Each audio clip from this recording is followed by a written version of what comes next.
நண்பர்களே, உலகம் முழுவதும் ஒரு பரபரப்பு ஏற்பட்டுள்ளது. எங்கள் அன்பான நண்பர் இஸ்ரேலிய பிரதமர் பெஞ்சமின் நெதன்யாகு மிகப்பெரிய அச்சுறுத்தலை எதிர்கொள்கிறார்.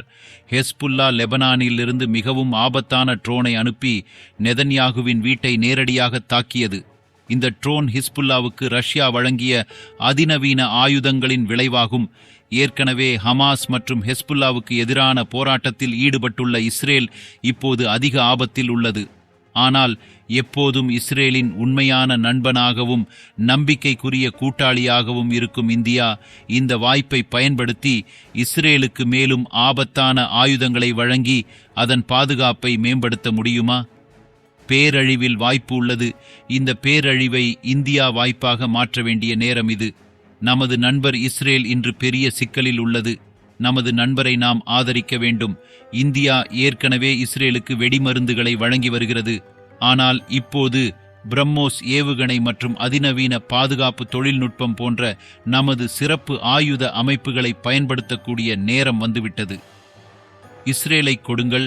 இதனால் எதிரிகள் பொருத்தமான பதிலை பெற முடியும். ஆனால் வீடியோவில் மேலே செல்வதற்கு முன் நண்பர் நெதன்யாகுவுக்கான வீடியோவை லைக் செய்து கருத்து பெட்டியில் ஜெய் ஹிந்த் என்று எழுத நினைவில் கொள்ளுங்கள். நண்பர்களே, லெபனானில் இருந்து ஹெஸ்புல்லா நிறுவனத்தால் ஏவப்பட்ட ஆளில்லா விமானம் இஸ்ரேல் பிரதமர் பெஞ்சமின் நேதன்யாகுவின் வீட்டின் மீது தாக்குதல் நடத்திய செய்தி தற்போது உலகின் மிகப்பெரிய செய்தியாக உள்ளது. இந்த சம்பவம் இஸ்ரேலுக்கு மட்டுமல்ல, உலக பாதுகாப்புக்கும் கவலை அளிக்கும் விஷயமாக மாறியுள்ளது. அந்த நேரத்தில் நெதன்யாகுவும் அவரது மனைவியும் வீட்டில் இருந்திருந்தால் இந்த சம்பவத்தின் விளைவு மிகவும் பேரழிவாக இருந்திருக்கும் என்பதை சிந்திக்க வேண்டும். இந்த தாக்குதல் உலக அரசியலை ஆழமான நெருக்கடியில் ஆழ்த்தக்கூடும். இஸ்ரேலுக்கு எதிரான அச்சுறுத்தல்களின் அளவு எவ்வளவு உயர்ந்துள்ளது என்பதற்கு இந்த தாக்குதல் ஒரு அடையாளமாகும். இஸ்ரேலின் பாதுகாப்பு அமைப்புக்கு சவால் விடக்கூடிய தொழில்நுட்பம் மற்றும் ஆயுதங்கள் தன்னிடம் இருப்பதை ஹிஸ்புல்லா நிரூபித்துள்ளது. இந்த ட்ரோன் தாக்குதல் இஸ்ரேலின் பாதுகாப்பு தயார் நிலை குறித்து நேரடியாக கேள்விகளை எழுப்புகிறது. குறிப்பாக இஸ்ரேல் உலகின் மிகப்பெரிய பாதுகாப்பு தயார் நிலையை கொண்டிருக்கும் போது. அதிநவீன ஏவுகணை பாதுகாப்பு அமைப்புகள் உள்ளன. கடந்த சில மாதங்களில் இஸ்ரேல் மீதான தாக்குதல்கள் தீவிரமடைந்துள்ளன. குறிப்பாக ஹமாஸ் மற்றும் ஹெஸ்புல்லா போன்ற அமைப்புகளின் ஆக்கிரமிப்பு இஸ்ரேலில் அதிகரித்துள்ளது. இது இஸ்ரேலின் மூலோபாயத்தின் ஒரு பகுதியாகும்.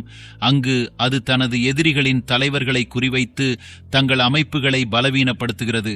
ஆனால் இதன் விளைவாக ஹிஸ்புல்லாவும் ஹமாஸும் இஸ்ரேலை அதிகம் தாக்க முயற்சிக்கின்றன. மன உறுதியை உயர்த்துவதற்கு இத்தகைய ஆக்ரோஷ தாக்குதல்களை நாடுவது இஸ்ரேலுக்கு தீவிர ஆபத்தின் அடையாளமாகும். ஏனெனில் அது இப்பொழுது தெளிவாகிவிட்டது. இஸ்ரேலின் சமீபத்திய காசா நடவடிக்கை ஒரு உளவியல் மற்றும் இராணுவ போரின் ஒரு பகுதியாகும். அங்கு இஸ்ரேல் தொடர்ந்து அதன் எதிரிகளை அழுத்தத்தின் கீழ் வைத்திருக்க முயற்சிக்கிறது. காசா பகுதியில் 12,000க்கும் அதிகமானோர் கொல்லப்பட்டுள்ளனர். இது அங்குள்ள மக்களின் மன உறுதியை நேரடியாக பாதித்துள்ளது. இஸ்ரேலின் உளவியல் மூலோபாயத்தின் ஒரு பகுதியாக காசாவில் சின்வாரின் படங்கள் அடங்கிய துண்டு பிரசுரங்களை அது வெளியிட்டது. இதையொட்டி இஸ்ரேல் தனது தலைவர்களை ஒவ்வொருவராக அழித்து வருகிறது என்ற செய்தி அங்குள்ள மக்களுக்கு செல்கிறது. ஹெஸ்புல்லா போன்ற அமைப்புகள் இஸ்ரேலை தாக்குவது இந்த போர் இராணுவ ரீதியானது மட்டுமல்ல, உளவியல் ரீதியாகவும் மூலோபாய ரீதியாகவும் உள்ளது என்பதை காட்டுகிறது.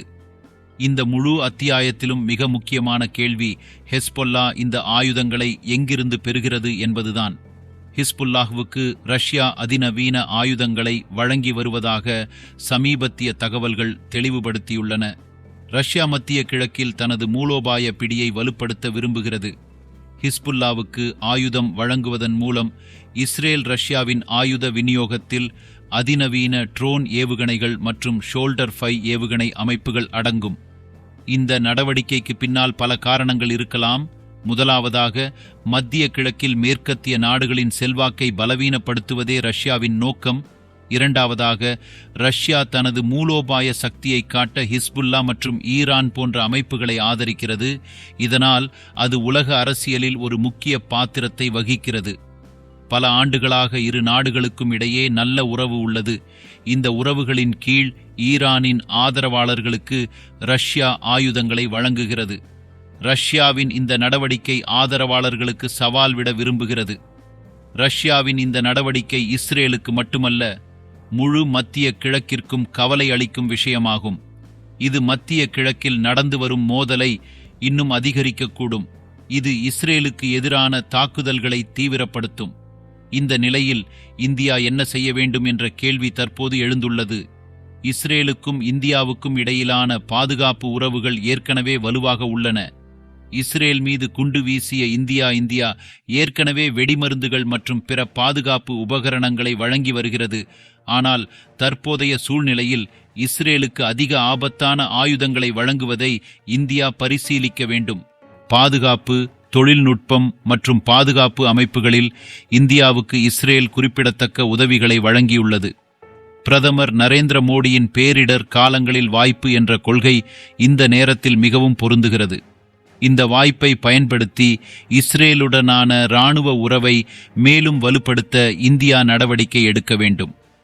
இஸ்ரேலுக்கு அதிநவீன ஆயுத அமைப்புகளை வழங்குவது இந்தியாவின் பாதுகாப்பு நிறுவனங்களுக்கு பயனளிப்பது மட்டுமல்லாமல் பில்லியன் கணக்கான டாலர் பாதுகாப்பு ஏற்றுமதியை ஏற்றுமதி செய்யவும் இந்தியாவுக்கு உதவும்.